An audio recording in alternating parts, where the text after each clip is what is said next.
What's going on, Jets Nation? Welcome to another edition of Weapons Hot, a New York Jets fan broadcast here exclusively on the Worldwide Sports Radio Network. I'm your host, CJ the Painkiller D. Simone, as you can tell. Unfortunately, tonight we do not have any of our intro music or anything because we're experiencing some technical difficulties, as always, as Weapons Hot always can. So probably if we would have gone live 5 minutes ago, y'all would have laughed at me beating up the pillow and throwing stuff around because of how aggravated I was that things weren't working. But we'll save that for an episode of After Dark when I'm feeling better. Anyhow, I'm your host, CJ the Painkiller D. Simone. Let me introduce you to my squadron.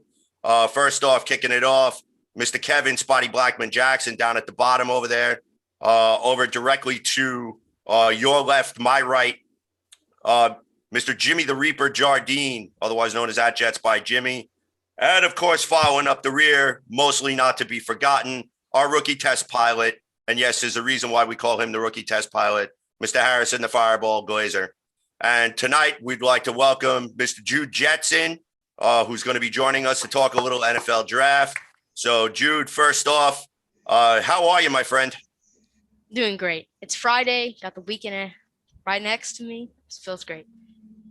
All right, beautiful thing. So, really quick, let's go around the room because I'm very curious to get everyone's thoughts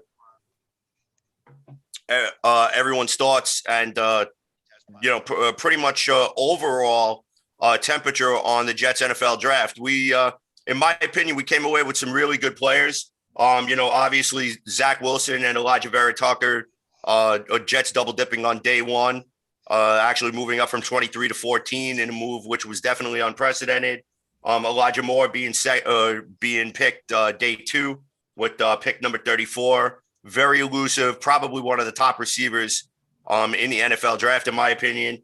And then, of course, round four, we double dipped again in regards to offense with Michael Carter, running back out of North Carolina. Very shifty back, very powerful back. Some would argue that he would probably be up there along with the likes of Travis Etienne and Najee Harris in regards to running backs in this draft.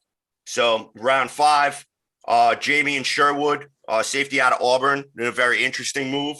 Round five, pick number 154, Michael Carter II, a safety out of Duke. Round five again from a trade with Kansas City. Jets acquired Jason Pinnock, cornerback out of Pittsburgh. So again, more cornerback help and cornerback depth to be added to that secondary room, which was much depleted last year. Round number six. I know I'm going to butcher this dude's name, but Hamasan Nasiruddin, safety out of Florida State. So listen, I won't hold it against it that he's a Seminole, but you know what? If he can come in here and do some damage, it'll work.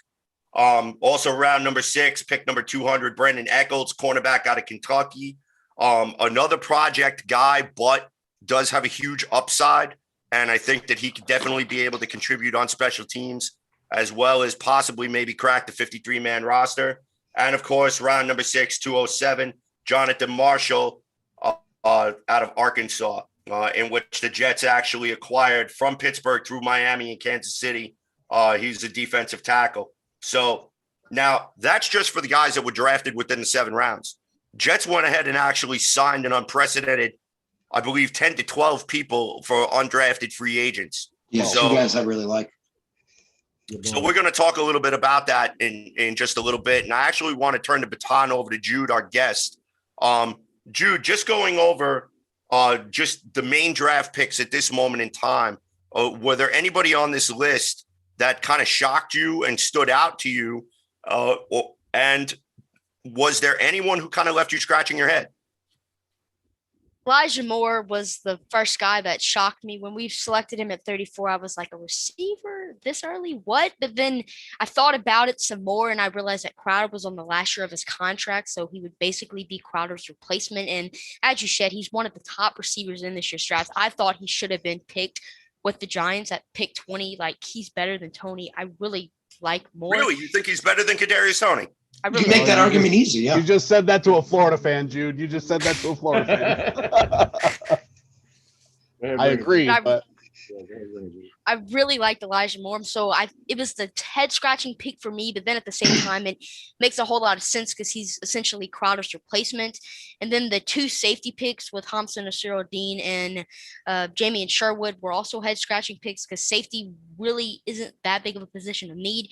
But if you look into them some more, they're kind of Swift Army knife type of players. They can play linebacker, corner, whatever you need them to play. They're going to be able to play it.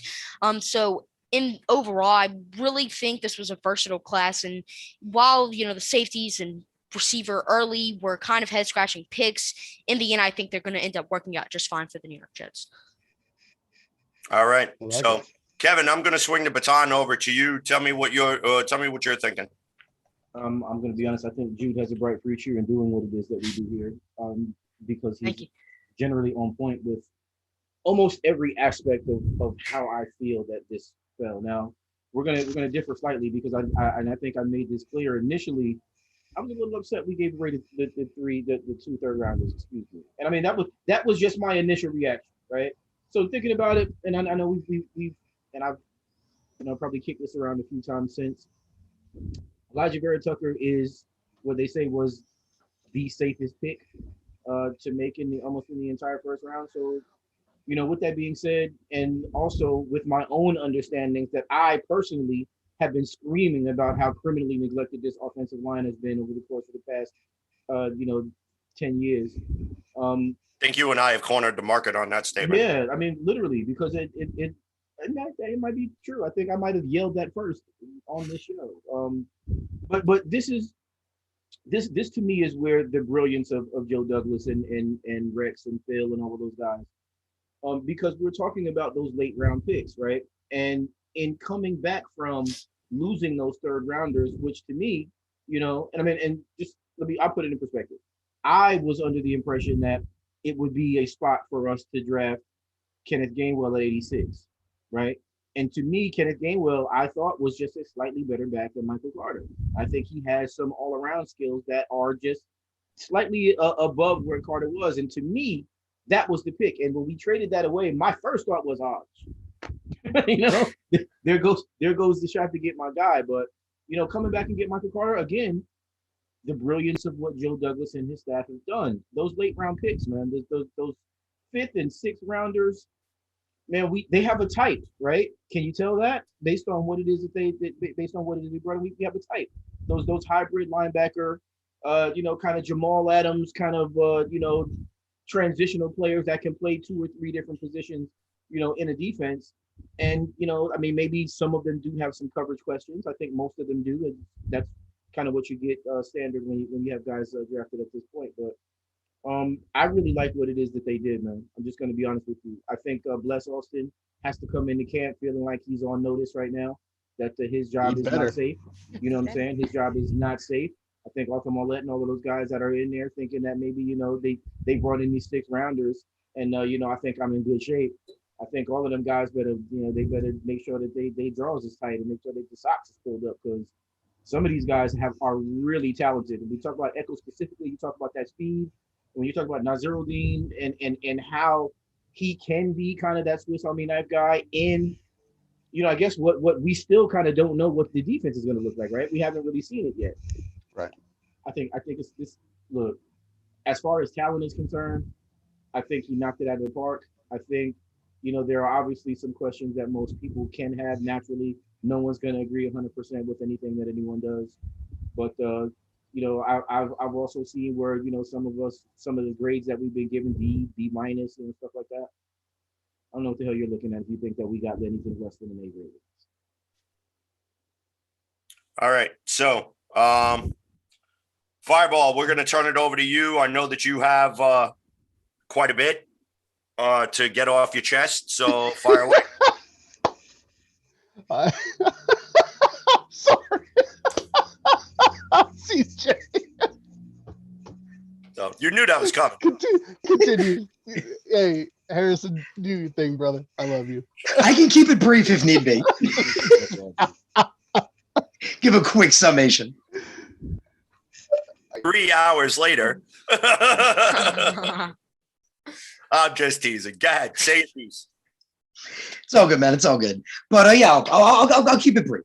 But I had to mute. Go ahead. You almost just made me spit up on the screen. All right, go ahead. so, man, I'm excited, and I can't stop talking about this draft. You guys mentioned all the guys. Joe Douglas killed it across the board. Every single pick was a fantastic pick. I loved everybody. I have, again, stats. Well, we don't take too much time, but I got stats, to talk about with all the guys. Zach Wilson, obviously, he's the quarterback. The guy I wanted, the guy everybody wanted. You trade up, you take Vera Tucker with the next pick. Vera Tucker was the best interior guy in this draft. Vera Tucker had a pass blocking grade in 2020 of 92.6. His run blocking grade, I don't have it in front of me, but it's pretty high too. He is amazing. He's everything you want in an interior guy. He's the equivalent of, I thought he was the top 15 pick. I was telling you guys that, Joe said he was double down, said it was the top 10 pick. You could literally equate him to when the Colts took Quentin Nelson, when Washington took Brandon Scherf. That's the quality and level of offensive guard you're getting there. So that amazing pick right there. You guys mentioned Elijah Moore, unbelievably dynamic. He was literally the best slot receiver last 2 years in college. Can't beat that. He get two weapons, gets Michael Carter next. So you give him a dynamic running back. What I really like about Michael Carter is his patience. He's a very patient running back, which is kind of an underrated trait, not really seen as much in today's NFL. He's a lot more patient, waits to hit his holes. When he does, he hits them fierce. With the defensive picks, and so Joe, uses those first four, gets offensive guys next to all defense. You talked about, getting guys like Sherwood, Nasruddin. Those are linebackers, and that's what's exciting to me. Those are hybrid linebackers, and that's what the NFL is moving to, and that's what you want in a 4-3. If you think about it, we wanted Keanu Neal, not too long ago, because he's a big safety, hard hitter, good in coverage. When we first took Sherwood, I was like, oh, we took a safety. I liked him because the dude's a big hitter, he murders people, but then, the Jets announced he's going to play linebacker. That excited me. I wanted Nasruddin more. I felt like he would fit that. We get him. We have the corner situation. It's just so much. With the corners, Jason Pinnock, with the stats, if you guys want to check it out, I put it on Twitter. He could legit be the starting outside corner. I put it up, showed out. He was actually better than J.C. Horn last year, better than Derek Stingley in certain categories. This kid was massively slept on. Then we get two slot guys. I don't know about that. I can show you the numbers. Yeah, the numbers are there. We'll see. The numbers are there. That's all I'm saying. The numbers are don't there. lie. And an important thing, again, I'm going to take too long. But the important thing, with especially if you watch Pitt, It's gonna be skewed.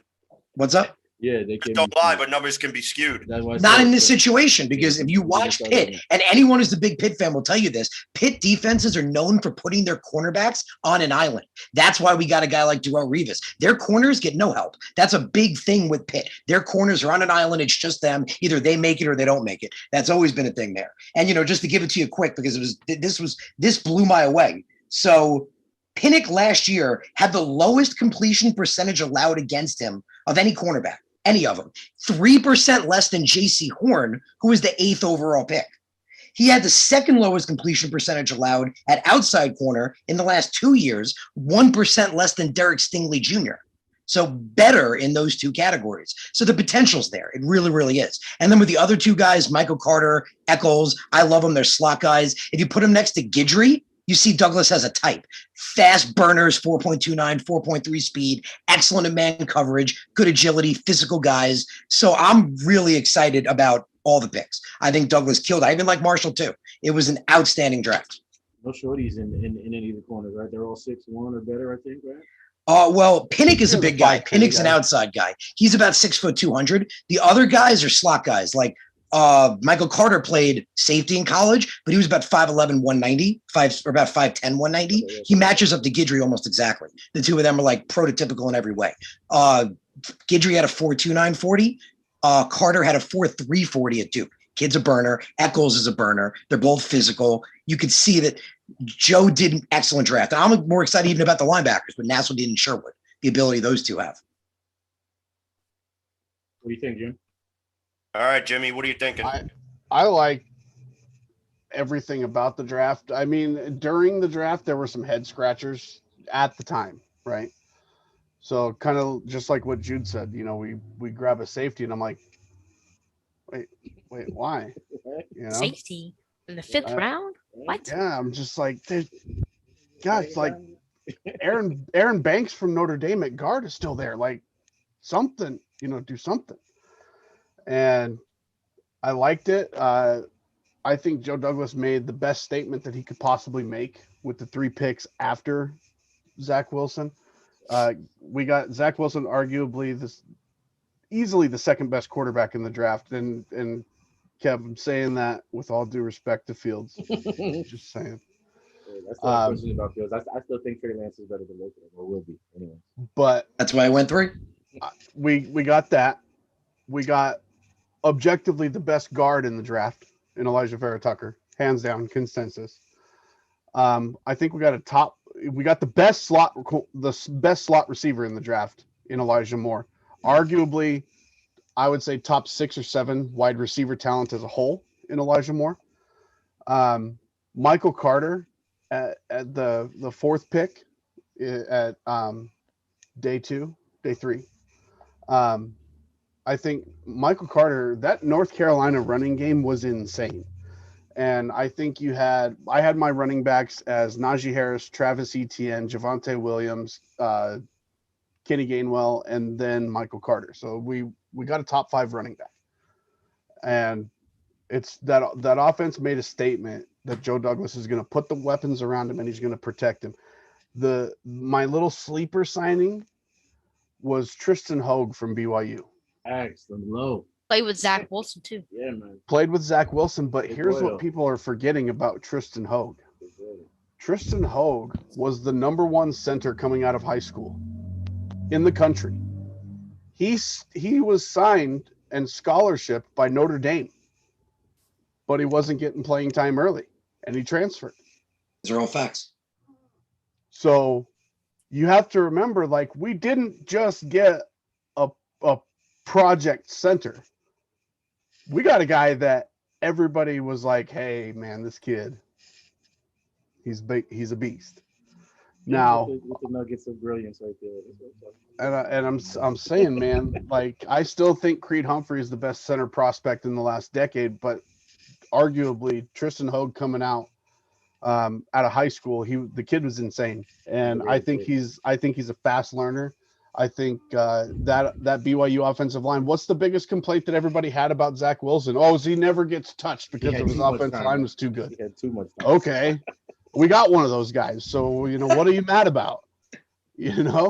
And so that's my little sleeper. I absolutely love that signing of Tristan Hogue, and I think he's going to shoot up the depth chart really quickly this year. Probably not a day 1 starter, but I think he's going to surprise a lot of people in a couple of our 3 preseason games, and we're going to be looking at him pretty intensely moving forward. And even if he doesn't play center, he can play right guard. So if he projects to be somebody that we really like, now we have Mekhi Becton, we have him, Elijah Vera Tucker next to him, Connor McGovern, if he progresses the way we hope he does at center, Tristan Hogue at right guard with Fant. I mean, we got a couple tackles in undrafted free agents. Bro, don't sleep on Cameron Clark. Clark is coming this season, baby. He's coming, and he's coming for that right guard spot. I think he's going to take it. I've been saying that for months, man. Me too, man. I've been saying it since we drafted him. Yeah, I don't think Van Roten and Lewis make the squad, though. I don't think probably not, but there'll be competition. But the biggest thing that I love about this draft is what you guys touched on earlier, is all these safeties and corners that we got coming in that are going to be used. Now think about this, like that. I started thinking about it after the draft. I had to take a day and kind of step aside and just look at everything, kind of absorb it all. And I'm looking at this and I'm like, you know what? We probably have one of the fastest defenses in the NFL right now. Especially at slot.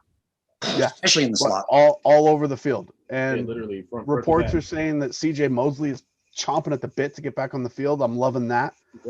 So I think it's going to be, I'm really happy I gave the draft an A-. I gave the draft an A- after we signed our kicker. I really think we missed an opportunity on getting Borregales, but but that's kind of where I'm at. A- draft. It was a B+ until we signed Chris Newgar from SMU, the kicker. So we got a kicker. He's pretty good, and we'll just see how he deals with the bright lights of the NFL. It's interesting that you hold kicker in such high regard that it actually changes the draft grade, because it is most definitely something that we've all kind of been pissed at the past couple of years after. Yeah. Good points, What do you think, CJ? Well, just to piggyback off your point about the kicker, I do kind of agree with you in a way. I wish that we would have either been able to get our hands on McPherson or Jose Borregales, as there was such a drop off in kickers, believe it or not, for this draft. But Now, Borregales went undrafted too. So I'm sorry, say again. Borregales went undrafted too. He just decided to McPherson sign. Yeah, McPherson went, but Borregales went undrafted. He just decided to sign with Tampa Bay. So, it's kind of interesting because, a lot of people seem to be just not really valuing kicker when, believe it or not, you need something in there. You need a guy who's going to be able to come in there and to score points when your offense sputters, and especially be able to make sure that they're putting that ball through the uprights. And that was probably the Jets' biggest bugaboo over the past couple of years. I mean, let's face it, we really haven't had an automatic kicker since Nick Folk. And then, once Nick Folk was let to go walk out the door, we had Jason Myers. Jason Myers did very well when he was here. And then over $4 million, he ended up signing someplace else. $3 million. It's 4 years. Stupid move. Just one of the things, Kevin, you got to turn up your mic here. We're getting some comments in the feed that you're way too low. Okay. So, now getting back to my train of thought, as far as special teams is concerned, having somebody who's going to be as good as automatic as they can get, that's going to be very important this training camp, because there are going to be times when the Jets are going to be playing for field position, and you can't leave points on the board, or can't leave points on the field, so to speak, when your place kicker can't hit a 36-yarder or hits a 42-yarder wide right. And those excuses cannot be tolerated, because, that's how you lose football games in the NFL. You have to fight for every single yard. You have to fight for every single point that you can get your hands on. And not that you have to become reliant upon that, but there is an emphasis in the fact that you need to be able to get those points when those points are presented themselves, especially when your offense is struggling a little bit. And the Jets offense has done nothing but struggle for the past decade. So, I mean, for right now, just for the mere fact that Joe Douglas didn't sign like 10 kickers at this point, and had his own mini competition of 300 going on at training camp, which I still, believe it or not, could actually potentially take place. We could have a dude from Montana State Civic College University, some dude who lives under a rock and doesn't even know. He might just come in and just start slaying people and hitting 75-yarders with his eyes closed. So, we don't know.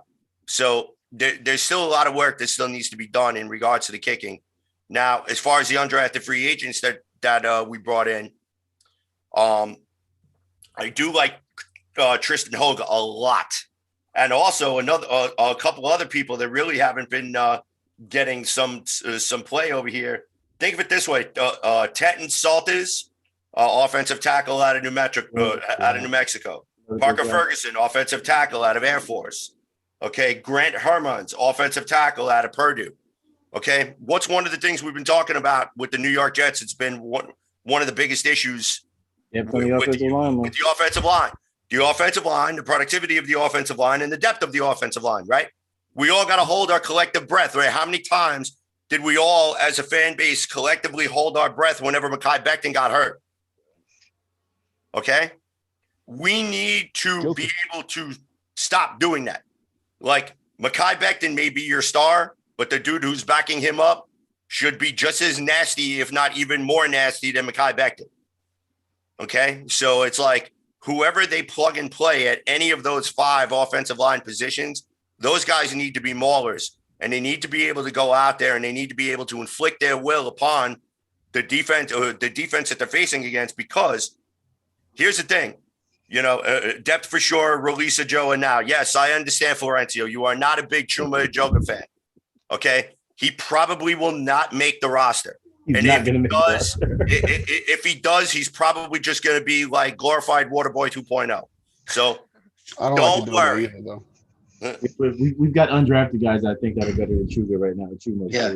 But CJ, if you're talking about undrafted guys, my man, my 2 favorite guys, Hamilcar Rashed Jr. Yes. That kid, he's a 1-year wonder, but in that 1 year, the kid put up 14 sacks and 22 TFLs. He just destroyed in that year. The other one I love, Kenny Yabo. Kenny Yabo was the second best receiver on Ole Miss behind Elijah Moore. And at tight end, we talked about it. I liked our wide receivers, but at tight end, receiving options other than Herndon, we don't really have any. So Yabo, I think it definitely, even pushed to start over Herndon. All right. So now, one of the questions that I want to ask the panel, and again, we're gonna start this off with Jude as we start moving into the second segment of the show. Was there anybody on this list that kind of left you scratching your head a little bit?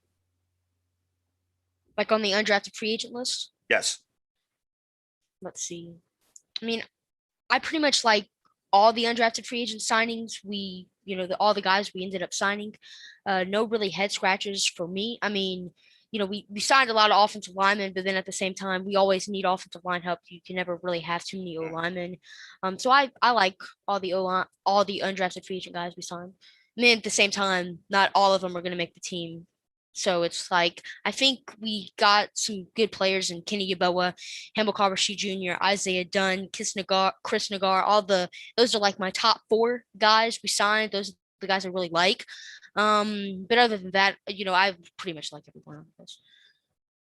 All right, Kevin, your thoughts? Anybody on the undrafted free agent list that kind of left you scratching your head? Yeah, no, address all my questions to Jude, man, because he's answering for me tonight. Look, this is basically what it is, and I think that the reason why I don't have a head scratcher is because in your undrafted free agency is where it is that you pick up the guys that really you're taking a swing on because they've demonstrated something that you really liked at some point in time or another. And all of these guys, and I do mean all, and I hope I'm not, I'm not being hyperbolic when I say that. I think every one of those guys that came in or that will be coming in as an undrafted free agent has a skill set that we are going to be able to use or has been at a position of need or that we could just use to infuse talent into this roster because we have been so devoid of depth for how many, that's also part of, horrible drafting, right? When you're third, fourth, fifth round, sixth round picks, when none of those guys are ever on the team after training camp, that you're not building depth. You're not having guys that are just going to be that second or third string guy or those guys that are on special teams. And this is kind of a testament to our coaching in special teams because we've actually had some pretty good special teams. We just haven't had a talented roster, right? So imagine now with the level of special teams coaching that we've had, now we get all of these ridiculously athletic guys, long, fast guys, big guys that can move, big guys that quick twitch. A lot of these guys are captains and leaders or have been on their respective teams, and they know what it means to work. They know what it means to respect and love to be on special teams, and then take that and translate that into everything else that Robert Saleh and his staff is going to have. I don't have no head scratchers, man. I'm just excited to see right now. I'm just going to keep it real. I've been saying this, and I'll wrap this up. This is a hell of a time to be a Jets fan, guys. It's a hell of a time to be a Jets fan. All right. So, Fireball. I'm sure you probably have some stuff you want to get off your chest. Go for it. Kev, you and me are like literally on the same page, bro.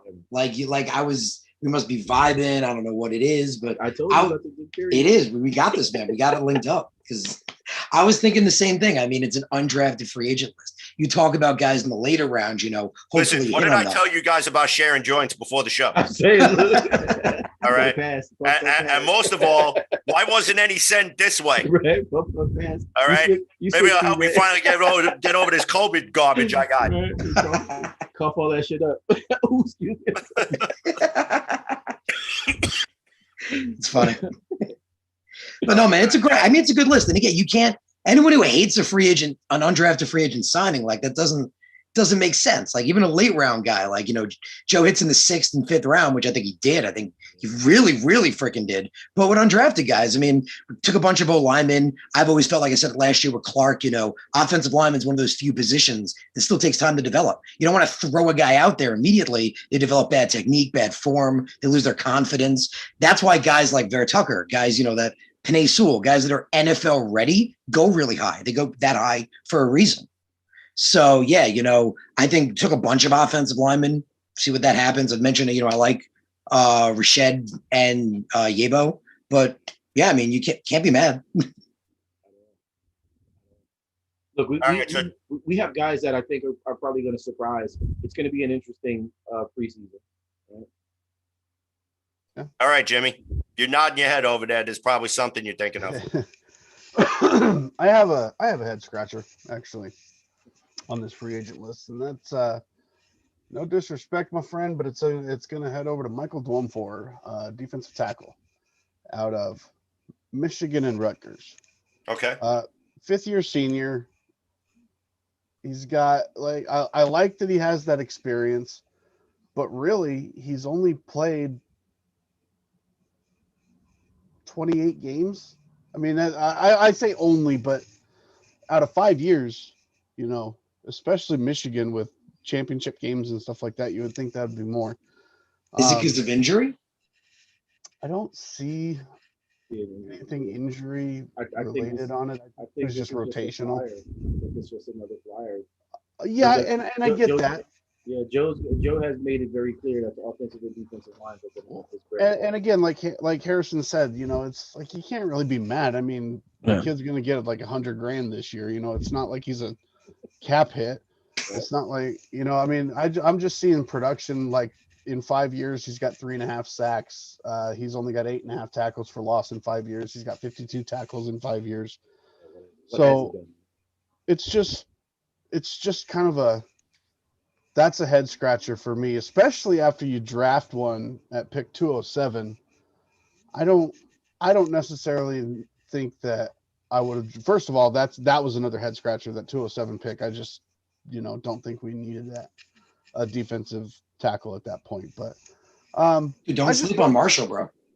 I'm not saying he's bad. I'm just saying that I felt like the pick could have gone somewhere else. Number 2 relative athletic, like. Totally. I'm happy better that athlete, he's a Jet. Better athlete than Quinnen, right? Hey man, I love every pick. I could literally make you want to get psyched for every single pick. Joe Douglas freaking killed it. Draft was amazing. It was amazing. I'm glad he's a Jet. I'm just saying that I felt we had uses for other positions at that. Wasn't Trey moment. Smith still available there too? He was. Yeah. I mean, I know he has the blood clots and everything, but still, it's a shot you got to take. I mean, it's the 6th round. Most 6th rounders don't even make the team anyway. So exactly, and that's my point. Is I'm not mad at the picks. I don't hate the pick. It's just the question was specifically, is there a head scratcher? And that was just a head scratcher for me. I like that he's a Jet, and I think he can actually make the 53 man. It's just. It adds rotation to our defensive line, which Saleh is huge on. He's big on rotating players out, keeping them fresh for 60 full minutes rather than gassing everybody out. I get that. You would have taken the kicker, though. I would have taken Borregales 100%. He went undrafted, so Joe just had, I guess, convince him. But I guess he figures Tom Brady, maybe they're going to win another Super Bowl, so he's like, I want a ring. Yeah. Well. Look, this is an interesting kind of a setup for us right now, right, guys? Because I mean, I think we all have kind of touched upon it at some point. We really have high expectations for what it is that we are going to, see on the field coming in. And Jim, when we were going back with DJ BNM when he was here about the records, right? Mm-hmm. And saying that 10 wins shouldn't really be far-fetched when you really kind of look at it in terms of we're going to have a brand new offense. Nobody has film on it. We're probably going to catch a lot of people off guard. We're probably going to kick a lot of ass early that people weren't expecting us to. I think our defense if it works out just the way that we expect it to, there's going to be like a White Walker type of a wave coming at every quarterback because of what our front four looks like. And even not just those four, but the guys behind them and then the linebackers. And then, so I'm thinking we've got safety blitzes that are going to look pretty disgusting based on the guys that we brought in. And all we do need really is those guys on the outside to be functional for at least a couple seconds. And I think we're in good shape. But Exactly. the reality is, right, everybody's looking at this team saying, oh, yeah, 6 wins. And I think 6 wins would be a disappointment. I totally agree. I think we'll win 11. Well, I mean, I have high expectations and I hope for big things, especially Kev, you make a good point, with catching people off guard. It's the first time LaFleur is using this system. I mean, it's based off the Shanahan system. So I imagine people have, some variation of what's going to be going on. But at the same time, I mean, I'm reeling it in the other direction. We are having a rookie quarterback behind the helm. It is our first, head coach's first year as head coach, our offensive coordinator's first year. So, I mean, I would love 10, 11 wins, but I'm thinking it's probably going to be in the 6 to 8 range. And honestly, I feel like, especially with a rookie quarterback, building this team, I think everything's going in the right direction. It's happening the right way. We can't turn on it. We can't be like, they're a disappointment and we hate it, like, because they're not doing great initially. I hope they do great, but I mean, I would say, honestly, anything more than 6 wins and I would be good with the season. Yeah. It's like the Well, 76ers, trust the process. Yeah, right. Which I'd never said before, man. NBA now, so. Do you have a kind of an idea of what you think? I mean, do you have a number? Like, depending on how the schedule goes, like, I mean, I'm thinking more like a 7-8 win.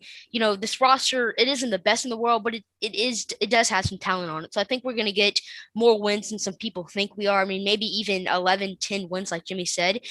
But I'm thinking more so in the 6 to 8, 7 to 8 range. More so what I'm feeling. Remember, and I brought this to CJ's attention. We were talking about how first-year head coaches have fared, really on well. the Jets, right? Well, yeah. Always. I think Gase was like really the first one out of like 10 to never get a winning record.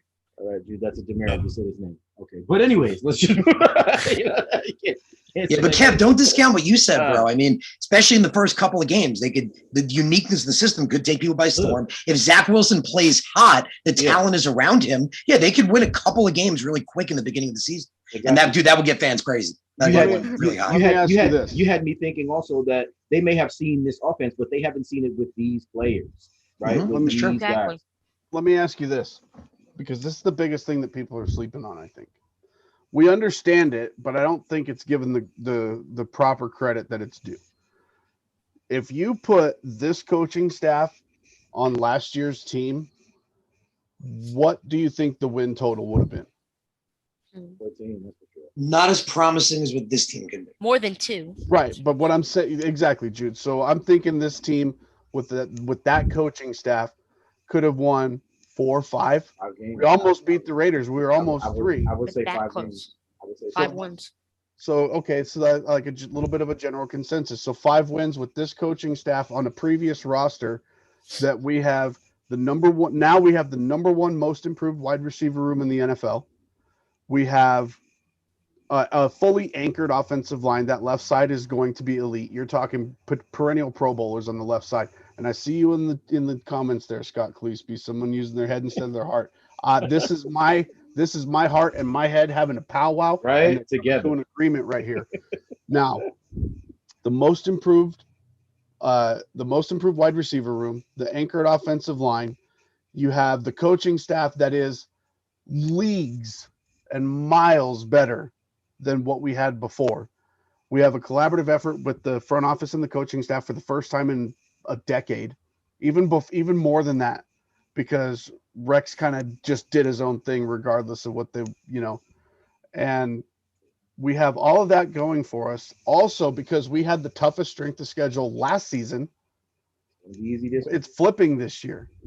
The NFL specifically scheduling, the strength of schedule is going to be far lower than what we had before.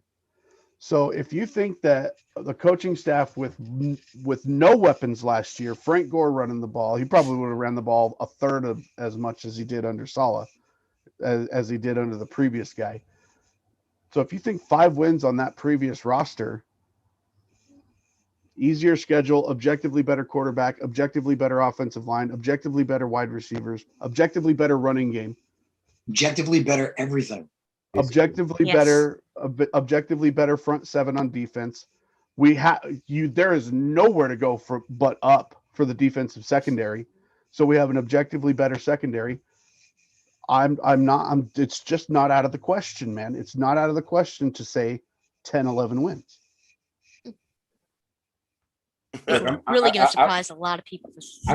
I think so, and that's why I'm kind of right behind you, Jim, in saying that 10 wins is 10 wins should be functionally possible for us, right? Just all things being what it is that they are, 10 wins. Mm-hmm. I don't think that is, and I think that obviously everybody has tempered expectations because it is the Jets, right? Now, and don't get me wrong, I'm not saying that it's 10 wins or bust for me. I'm not saying I'm not saying that. Like if we ended up with 6, I'm not going to say 6 like you, Kevin. I'm going to be disappointed. But if we ended up with 7, 8, maybe 9, I'm going to be okay because that shows the team is heading in the right direction. That is giving solid credit to Zach Wilson and showing that he is the guy to win that many as a rookie with a rookie coaching staff. But all I'm saying is given all of those factors, if you roll that in, I'm not going to say everybody's a failure. This coaching staff is a bust if we don't win double digits. I'm just saying that I think we're capable of it. And that's just kind of where I'm at. I mean, I feel you, bro. Yeah. I feel you. I mean, if you think about it, literally, I tweeted it out earlier. You think of every position, like feel free. Think of any position that the Jets were weak in back in March. In Joe Douglas's last free agency and his last draft, he has literally addressed all of them. Maybe it was a small fix or a big fix, but he's literally addressed everything. I mean, name just one position that, he didn't address within free agency in the draft. That was a problem for the Jets. You can't. And that's my point. And I can definitely say they're objectively better at those positions, and that's not using my heart. That is looking at what they are as a player. It's not just going by a stat line or anything like that. Yes, players can bust. Players may mentally not be able to handle it, but I've seen the interviews. I've seen all of it, right? I've seen, some of the Zoom calls and things of that nature. Like, these are smart players that earn captain spots on their teams. Half the people we drafted were starters either regularly or more than half the time at their schools. So I know that it's not like it's kind of a reach before they even play it down. I get that. And I'm always going to be optimistic. But if you look at the actual data and you speak to the player, it's just you can't. There's no denying that this roster is objectively better. And I'm talking, it's not even close. It's way better. Look, I'm seeing in the comments how, and I'm trying to. What is this? Billy Kidd said that double-digit wins is a reach due to division competition, barring injuries, and I think that Sure. That in itself is kind of a realistic way to look at it. But I would also say, on the flip side to that, the AFC East, and we've discussed this many times, the AFC East is going to be one of the best divisions in all of pro football within the next 2 or 3 seasons here, right? So if we cannot split with any of these teams, we don't deserve to be in any conversations that would be had around one of the better teams in the league. We really, and I mean, as of right now, we're getting lapped a little bit by Miami. Buffalo was already kind of ahead of the game, and we might want to sleep on New England just because they had a bad season last year. But I think there's going to be one of them smelling sauce moments here in a minute when you realize that, after they get a lot of their players back and some of the moves that they made this offseason, the Patriots are no slouch either. And the reality is that if we do not turn this corner, then yeah, quite possibly we're going to be looking at the basement of the AFC East again.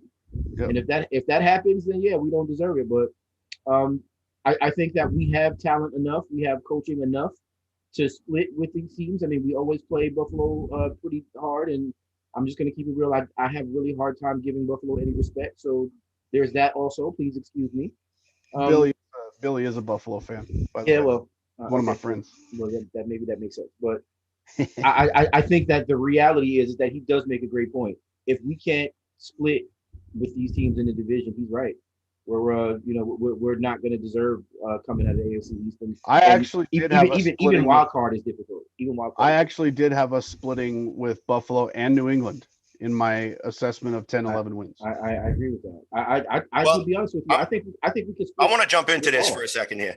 So one of the things that really, I know a lot of people are so like carried away with looking at this schedule and like, oh, we could get 5 or 6 wins. We could get 10, 11 wins. I saw something on ESPN this morning that the projected win total is like 5.3 wins or something. It's like one of the lowest win projected totals and so on. Mm-hmm. Look, it is way too early to project anything about anything at this point. I want everyone to remember something, and I want you to burn this into your brains. And that's every single person who's in the comments and every person on this panel. The New York Jets are a 2-14 football team. There is no amount of Ajax that I could pull out from underneath my sink that will scrub that 2-14 stink off. None. Zero. Nada. Okay? I don't care how much bleach. You could stand there in the middle of the street and get 2 gallons of bleach and go like this to yourself. Okay? We are still a 2-14 football team. And we are not going to be better than a 2-14 football team until we take the field week 1. So enough with the 10-win projected, 8-win projected, this, that, and the third. We don't know. We don't know what New York Jets football team is going to take the field week 1 when we kick off. Mm-hmm. We just don't know. We don't know what the 53-man roster is going to look like. Okay? And in a way, I kind of agree with Scott Cleesby here. I mean, yes, we did add significant talent to this team. But you know what? Talent on paper doesn't equate talent on the field. Because we've taken a look over the past couple of years, and the Jets have been a talented team on paper and easily should have won 9, 10, 11 games. And you know what? We went out and we shit the bed. We can't allow ourselves to do that. Don't get caught up into that hype. Let the process work itself the way it's supposed to work itself. Let's stop being the atypical fan and putting the cart before the horse and break our own arms, patting ourselves on the back when we haven't even had a training camp yet.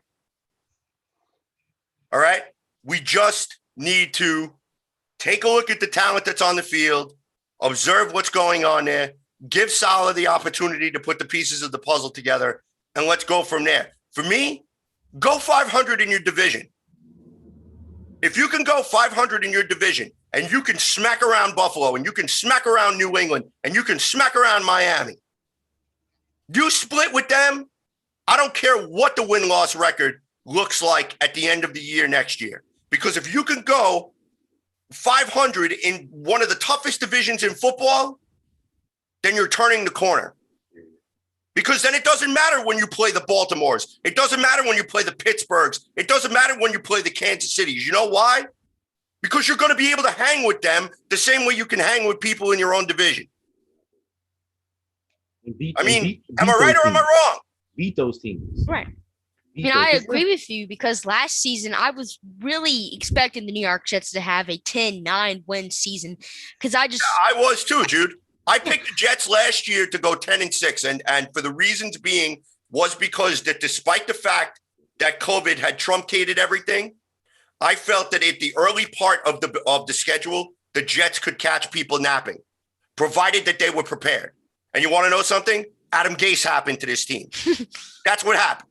Okay, and because Adam Gase happened to this team, and we learned what a real piece of garbage he really was as a head coach, that's when all the warts came out.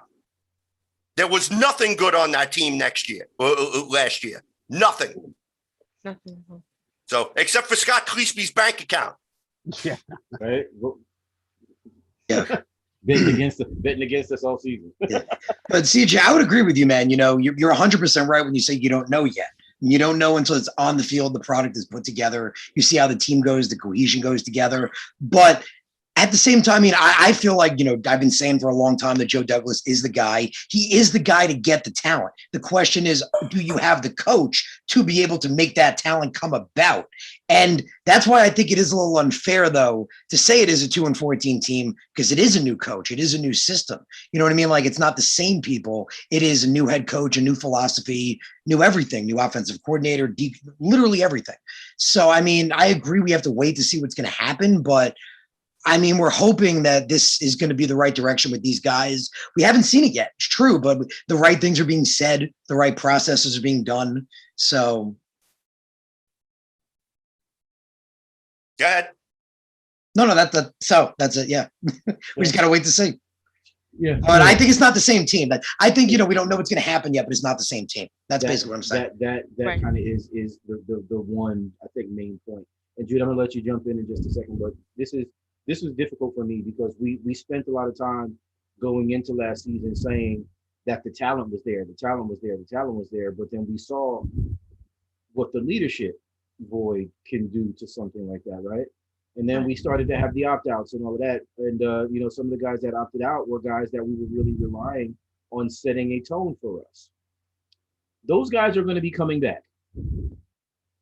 Not only that, but now again, we have the change in leadership and that all gas, no brakes. I wish I would have worn my t-shirt today, but I mean, we're talking about huge differences in where it is that we were then and where it is that we are now.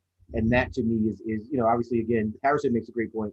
There's really no way to tell until it actually happens, right? But if we're looking at these things, objectively, 10 wins kind of should be the goal, right?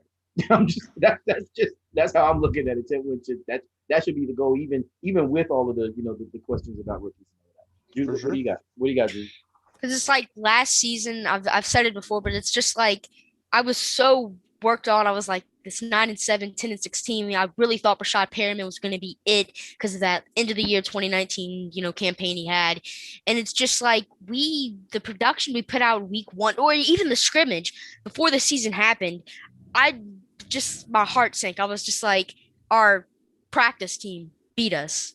Like that to me, I was trying not to lose hope at that point, but it was just like, I don't know if we're going to be as good as I'm thinking and everyone else was thinking. And so, it happened and appeared on the field. We ended up going 2-14. So I agree, you can't, overestimate, say that a team's going to get 10 or 9 wins whenever we actually don't know what's going to happen because it hasn't, appeared on the field yet. But yeah. It's going to be exciting, man. Like, look, I'll stop talking and my face is starting to swell up a little bit. So excuse me, but, I said it before, and I think this is going to be basically my theme for the rest of this offseason and going into camp. It is an awesome time to be a Jets fan, guys. Like Jude, I'm sure you don't feel the pain like maybe some of us graybeards do because we've been watching this nonsense, going on for as long as we have. But the fact of the matter is that you've been through basically all of the last bit of nastiness, right? And now you're going to see what it really looks like when we got to watch, Vinny and those guys go to the AFC Championship, when we got to get Lavernius and Santana Moss, and, we had Curtis Martin and we had, Chad Pennington, and those guys were playing good ball, and we really had things to look forward to. Like, we haven't always been, a completely trash organization. We've had spots in between, and not to mention the fact that we are, a championship franchise because we've had championship seasons in our history. But this time right now, more than any of those other times, I feel like I'm watching it take place, right? Like I'm seeing it unfold. Like those other times, I was like, oh man, we might be all right. This I'm looking at like, yo, we're gonna be pretty damn good if this continues to shake out. We're gonna be, man, it's good. Ooh, I can't wait. So yeah, my Jets merch is getting ready to get updated. I'm about to start buying some more stuff. Yeah. But Kev, you make a good point, man, especially with Jude being here. Made me think about it. Like the guys you just mentioned, that was my childhood, bro. Like I grew up with great Jet play. I grew up the years of Parcells with Chad Pennington, Curtis Martin, Cotchery, Coles, Moss, all of it, all of that. It was great. And I look at guys like Jude and I realize, man, you guys grew up through some Jet shit. Right. And that just sucks. Like I realized that. Like you're even too young to kind of remember the Sanchez years a little bit. Right. Like I started watching football, Jets football, 2015. At least you got that year with Fitz. I got that. At least you got that. Great year, and then after that, I'm like, I was like so the attached to the Hindenburg. team though. Like, Bro, I realize that now. My heart's bleeding for like the kids. I didn't even think of that. Like I had those memories of like Pennington, Listen, man. You don't know. You people don't know what pain is. CJ, you don't know what it's like. I'm saying. Don't talk to me. All right. He's doing the De Niro face. Rich He's doing the De Kotite. Niro face. How dare you? How dare you? Live through Bruce Cosley. Okay. Live through Joe Walton. Okay. You want me to go and have a conversation with Bobby Jackson? How basically Joe Walton cost him his career during a friggin' preseason game that he wasn't even supposed to play in? You want to go there? Yeah. We'll talk about that. I thought Bryce Petty was bad. Yeah. I love it when CJ gets the De Niro. You don't know. Bro, I love it. You look like De Niro. You look like De Niro. I love it. I literally just said Oh, I didn't hear it. My bad. I didn't hear it. This is Right. Scott Gillespie. right? Scott Gillespie, I always love it when he drops his comment here. Drink all of that Kool-Aid and be pissed off at the end of the year. Yeah, it's the truth. Yeah, and like gallons and gallons and gallons of Kool-Aid, like, yeah. I've never once not predicted a double-digit win season for my Jets, and I never will predict a lower than double-digit win season for my Jets. I won't do it. Optimism's a good thing, man. I won't do it, man. Bryce better Petty to look went at to it. high school with my daughter. He couldn't win in high school. That's Look, funny. Actually, Bryce bad. Bryce Petty's a great example of, if you look at his numbers, statistically, he had like one of the best touchdown interception ratios in college football history. Like he's the best example of thinking a system quarterback can be more than he is. Like he's the best, one of the best examples of that.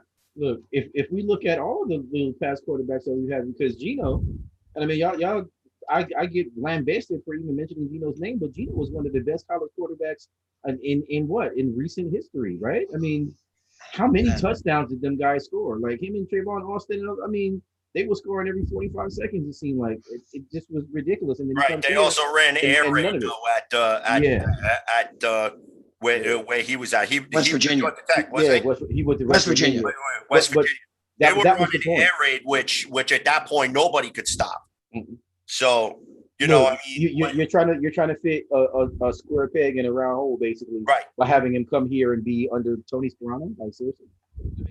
Well, Tony Sparano, he was under Chan Gailey for a little bit. I don't think Chan ever really had time with him. I think Marty Morningwig probably messed him up more than what it is that, you know, he I can't even think of how many handled. careers Marty Morningwig actually ruined with his football philosophy. And all of that falls on Rex, man. All of that falls on Rex because Rex was the guy bringing those knucklehead people in. So let's move. Yeah, it does. 2011 through 2014, the gutting of the roster. Some of the worst off seasons in Jets football history, man. Horrible. The 8-6 years. Right after two AFC East championship. Back-to-back runs. Come on, man. That's why, Kev, you talk about Geno, man. He just, I always hated it because, like, in that draft, bro, I thought Mark could be the guy. We saw back in 2009 and 2010 what he could do. He's not going to be the end all be all. He's not going to be the guy that's going to, win it on his own. But if you put talent around him, he'll show. He proved that. And they had talented teams. They let the talent erode in 2012, and it just sucked. So I'm like, in 2013, what I wanted, I still remember it because it pissed me off. I wanted Eddie Lacy with that pick. I was like, man, get him that beast running back. Get him a bull. Like I wanted to build around Mark, and then they took Geno, and I didn't like him to begin with. So I was always biased against Geno. Like I felt like that made. I thought Geno got a really raw deal here. But I'll say that specifically. Fairly high NFL draft pick and owe one of your teammates like what, $600?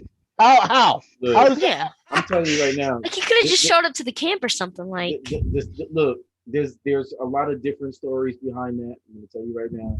I don't think any one of us know the answer to it. But the only truth we know is IK punched him out. The fact of the matter. That's the only truth. I got The fact of the I matter got is, the fact another of the matter doozy is, here. the fact of the matter is, he never lost his job on the field. He lost it in the locker room. That was 100%. And that's what plays quarterbacks and coaches can lose a job. And then he lost it on the field because he's a trash panda. I'm with you, Jimmy. Yeah, I would. Nothing. So sorry, Kev. Just like, I never liked Gino to begin with. I felt like Sanchez should have been the guy. I never said that Gino was a good quarterback. I thought that he didn't have an opportunity. He never had an really opportunity. quick, I want to get this comment on the air. Okay, Scott Cleesby again with some more broadcast gold for this evening. Joe sold his soul. That's why we don't win.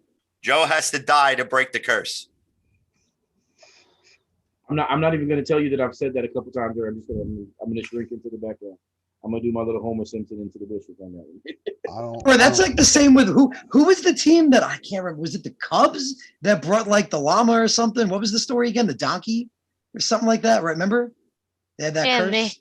They like, something like I think it's like a goat or something. It was It was something like that. Animal. It was back in like the early 1900s, and I think it was the Cubs. I think it was the Cubs. Yeah. Somebody showed up to the game with like a barnyard animal, and it was like a gypsy or some shit, something like that. It's a crazy story. And like they made him leave, and he's like, "No, my animal is my friend. You can't make him go." And then he cursed them that you'll never win. Billy Goat.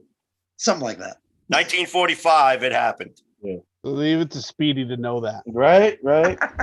It was something, man. I remember hearing about that.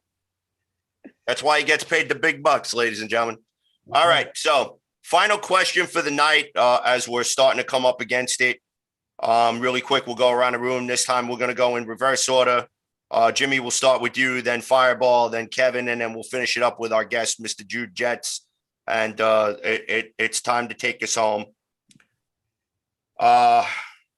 Realistically, expectation for the New York Jets next season right now is they're currently constructed. Now, mind you, we are going to be having this conversation several times, probably over the next few weeks. And as we continue to go into training camp and as preseason starts, we still have some time. Plus, also keep in mind, there's also people that are getting released, people that are getting cut. So there are still plenty of people that could be added to this roster, that could be subtracted to this roster. Okay, so Jimmy, talk to me. Realistic expectation for week 1, 2021 New York Jets. What are you thinking? Week 1, I'm seeing I want to see to be honest, I want to see some mistakes. I want to see them. Because if we're looking at that, that's going to be a good benchmark. If there's some mistakes early, and that's going to be a good benchmark if to see some progression. So that's my expectations for the Jets week 1. I also wanted to say, as far as an expectation, a lot of people have been really sleeping on LaMichael Pirine in that running back room, and I got to tell you that I think everybody has it wrong. I think that Pirine is a Joe Douglas draft pick from last year. I really think that Pirine is going to be on the roster, and that it's going to come down to Josh Adams and Ty Johnson fighting out for a number 3 spot or number 4 spot. Who's the other guy? Behind Coleman. So I'm thinking Coleman, Pirine, Michael Carter, and then one or the other of Adams or Johnson. So that would be an expectation of mine, is show me the young guys at running back, why we drafted them in those mid premium rounds. I want to see I just want to see some progression. I want to see how Wilson responds to something going wrong. I want to see how Elijah Vera Tucker responds to the speed of the game at guard. So those are my realistic expectations. I think depending on who the play is, on who we play week 1, I'm looking at a week 1 win. All right. Fireball, get to spitting. Let's do it, baby. So the most important word I feel like when you look at the New York Jets right now is volatile. there's any direction this team can possibly go. So we mentioned before, with high expectations, because I think Joe Douglas killed it in the draft, killed it in free agency, put together an amazing team. I think on paper and in ability, this team is amazing and has a ton of potential. We don't know what it's going to do yet. I mean, I think Robert Saleh has what it takes. We've heard the right things. We feel like it's going to be there, but we don't know. Like CJ said, we honestly really don't know. So I think the honest expectations should be that as long as it doesn't run off the rails and get really, really bad, that fans should trust the process, trust that it's a rookie quarterback. And like Jimmy said, look for that progression, look for things to get better, look for mistakes to be corrected, things we didn't see before. With Gase, I couldn't say it better. I said it all season. I'd never seen a man who tries to fit a round peg into a square hole harder or with more volition than Adam Gase. Like, it just doesn't make sense to me. So that's what we want to see: progression, ability to change, adapt. And I pointed out, with the roster itself. Before or after he tried to use the perpendicular post? Man, it's yeah. But I point out too, when you look at the players he took, we point out the versatility, safeties to play linebacker, safeties to play slot cornerback, but also the different archetypes he's taking. Like when he took Michael Carter at corner, he said, I want you because of your man coverage ability. That's what Robert Saleh said to him. But we're running a zone scheme. The point is, we're not just running one thing. Saleh's not running out with his zone every play. This is going to be a versatile defense, a versatile offense. It's going to adjust. It's going to adapt. It's going to be the way football should be. So like Jimmy said, we just have to see that progression and trust the process. All right. Spotty. You know what? This is kind of simple for me, to be honest with you. Jim made a point about seeing mistakes. I think what I want to see youth in almost every position. I want to see guys that are out on the field that haven't been here 3-4 years. You know what I'm saying? I want to see young guys on the offensive line. I want to see young guys, in our defensive backfield. I want to see young linebackers flying around. I want to see all of our defensive linemen, the guys who have been here doing it and been making it pop. I want to see them guys out there flying. But what I want to see new. I want to see new thought process. I want to see new energy. I want to see new plays. I want to see new everything. And I mean, obviously with the changing of the coaching staff and all of that, the expectation is that our fundamentals will look different, right? Our foundation will look different. But what I really want is I want a different attitude, man. Like, to me, that's why you bring in a guy like Saleh. That's why you bring in, a guy that needs a get back guy. You know what I'm saying? Because you want to have that type of action on the field. You want, your guys hungry. You want helmets flying. You want to hear hitting. You know what I'm saying? You want to hear it, and you don't want to hear being hit like what it is that we were listening to.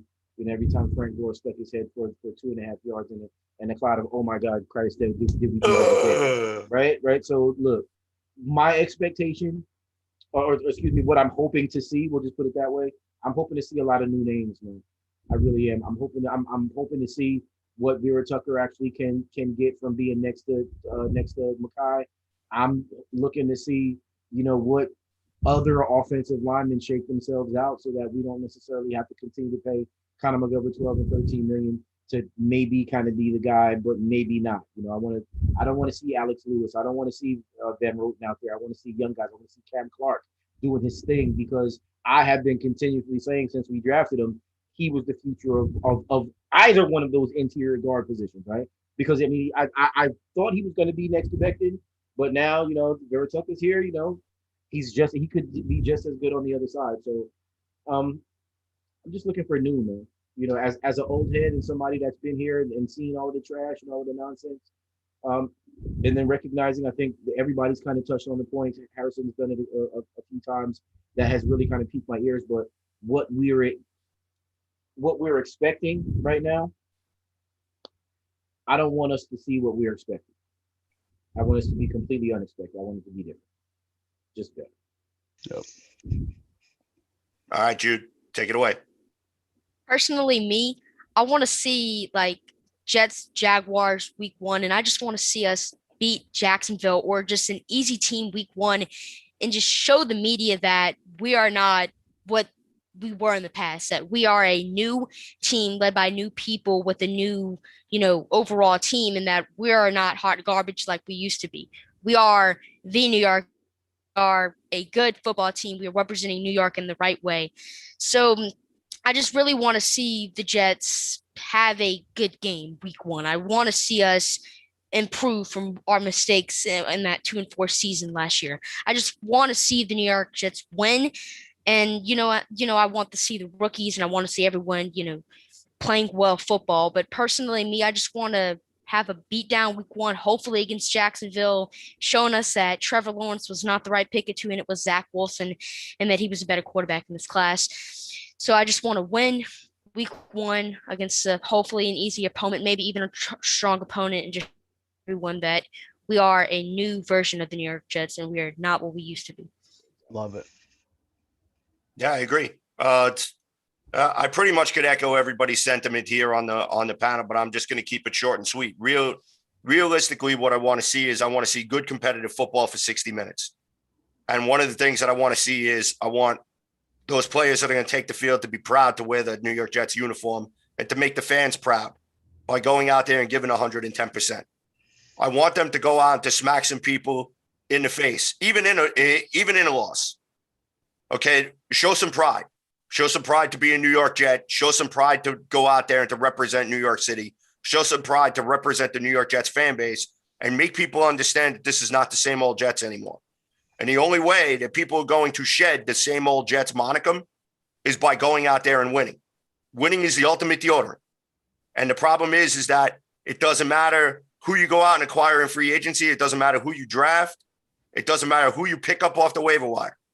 But if they can't come in here and they can't perform, and we can't put wins on the board, and we can't help our own cause and stop beating ourselves like we've done in the past, then same old Jets is going to continue to ring down from the rafters, no matter how much we like it or we don't like it. So at the end of the day, the New York Jets' destiny is in their own hands. So us as fans, the best thing that we could do is take a step back and enjoy the show. Plain and simple. Because hopefully, if Robert Saleh does what he was brought in here to do, and Joe Douglas continues to do what he was brought in here, then maybe we might not be far off from turning the corner. Now, again, that might sound a little bit more optimistic than what I'm used to, but at the end of the day, when I'm not going into this season with any type of expectation. I don't care about wins and loss record. What I want to see is I want to see 60 minutes of competitive football week in and week out. I want a team that's going to compete from the starting gun to the ending gun and not the garbage that we watched last year. As I said this before, the Jets are a 2-14 football team. And until we kick off and until the scoreboard hits 0-0 and we're in the midst of the new regular season, the Jets are going to be a 2-14 football team. And people are going to look at us with the side eye and make their little comments like Pro Football Focus and ESPN and everybody else who wants to drop their little comments about how the Jets stink and so on and so forth. It's fine. You know how the Jets are going to be able to wash off that stink? It's not by standing in the middle of the street with a couple of gallons of bleach and pouring it on yourself. Okay, it's not going underneath the sink and grabbing the Ajax and scrubbing it till your skin starts to bleed. Okay, the only way for the stink of being a loser to come off is to go out there and to win. Get the W by any means necessary. Plain and simple. That's what being a New York Jets. That's what being a Jets all about. That's what being a fan should be about. Be about the wins, be about the losses, and just don't be a jackass. I think with the mindset change of us not or no longer accepting mediocrity. I think that as a fan base, that is something that we're going to have to kind of turn the corner around. Because we had a lot of conversations about, Super Bowl or bust, or is that a realistic expectation for Zach? And I'm going to keep it real. If Zach is not walking into the locker room thinking, yeah, we're going to win the Super Bowl this season because I'm going to do everything that I can to do to make it happen, I'm not sure if I'm going to appreciate the attitude. That the attitude is that you go into the season to win, period. You don't go in and say, oh yeah, we'll be happy to win 6 games. No. We want to win, and we want to win it all. It's a failure if you don't make it to the playoffs, if you're not contending for a Super Bowl every season. That's just how.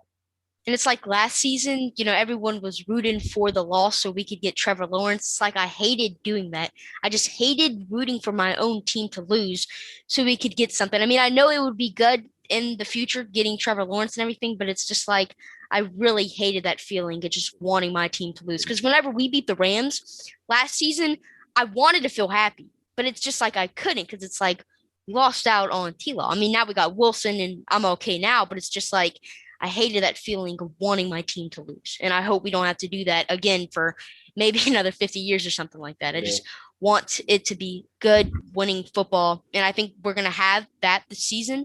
I don't think it's going to, like, I really think we're going to have competitive football this season. I really like what we did with Robert Saleh. He's a guy who can motivate players. The 49ers defense was hit so hard with injuries last season. They were like a top 15 unit, top 10 unit because Robert Saleh is known for motivating their players to the best. So I really like what the New York Jets did by hiring Robert Saleh. He's going to be a guy to keep our players competitive. And with all the players we brought in, I just really think we're not going to be the same old Jets. We're going to be a new version of the New York Jets. It's going to make New York City proud. Yeah, man. I'm with you, Jude. Yeah. And, I felt the same way. I didn't want to see my team lose. Like, I was one of the biggest ones with that. Like, I was saying, God forbid that Trevor wasn't that big a generational talent, because guess what? Deshaun Watson put up the same numbers at Clemson. But when I said that, everyone attacked me. I was, oh my God, you turned against the chosen one. Like, what is wrong with you? No, and then I wanted the Jets to lose last year. You know why? I wanted that offer. I did. There was probably nobody rooting for 0-16 harder than me. And not because not because of Trevor Lawrence. I wanted to win. Because of the first overall draft pick. Okay, Kevin can tell you from week after week of us coming up here before the show had to be censored a little bit. Okay, it was I wanted the stink and the embarrassment and the absolute vile and vitriol and everything to be thrown the New York Jets organization's way. I wanted it thrown at Adam Gase. I wanted it thrown at Christopher Johnson. I wanted it thrown at the entire front office, Joe Douglas included, because you, as a professional, would sit here and allow this garbage and expect people to pay their hard-earned money to watch this garbage, and then have the audacity to sit there and act like nothing's wrong, that everything is wonderful, because you're the idiot who's looking through the world through the green and white goggles that, oh, your team just got beat by 30 points, but that's okay. Okay, because that's acceptable. Okay, there is no Jets fan, no respectable Jets fan worth their salt that could take a look at last season and find any type of a silver lining to it. None. Zero. Man, it was just so bad. All right, ladies and gentlemen, we're coming up against it. We're getting ready to wrap this up. I just want to thank everybody who's been in the comments, who's been interacting with us. Obviously, we love you guys. We appreciate it. Once again, we thank you very much for hanging out with us. Jim, once again, great show. Harrison, always spitting fire. Jude, my guy, you got another fan today, bro. You got another fan today, bro. Great job today, Jude. Thank you so very much. CJ, as always, my man. We come on, man. You're under the weather and you still come in and you still bring heat. You're the straw that stirs the drink, my man. So we appreciate you. Thank you very much for that. Yeah. Look, I don't CJ, you have the normal spiel you want to give out, before we wrap this up, or how we do? Let's rock and roll. So before we start giving out our social media information, Jude, please give out your social media information so fans of Weapons Hot can interact with you, follow you, etc. So my YouTube is New York Jets News, but you could search up G-Jets on the YouTube search bar and it'll still pop up. And my social media is on Twitter and Instagram. It's Jude_Jets, and that's it. All right. So, ladies and gentlemen, you can follow the show on Twitter at CNC Jets Factor. You can follow me at JetsFan0523. My partners in crime, Mr. Kevin Spotty Blackman Jackson at Spotty Blackman. Okay. You could follow our rookie test pilot, Harrison Fireball Glazer at NY Jets TF Media. And also you can follow Jimmy the Reaper Jardine at Jets by Jimmy. Don't forget to check out our Facebook page. Don't forget to check out our Weapons High YouTube channel. Also, don't forget to check us out on our main home base, the Worldwide Sports Radio Network. Download the app. You can find it on Google. If you have an Android, you can find it on the iOS store. If you have an Apple, it's the best way to consume Weapons Hot, not only for future episodes, but also for past episodes as well. Also, be sure to leave us some feedback. Let us know how we're doing here on Weapons Hot. We appreciate everyone who interacts with us every single week. And without you guys, we are nothing. We love you guys very, very much. So Ladies and gentlemen, for Jimmy the Reaper Jardine, Harrison the Fireball Glazer, Kevin Spotty Blackman Jackson, and our special guest this evening, Mr. Jude Jets.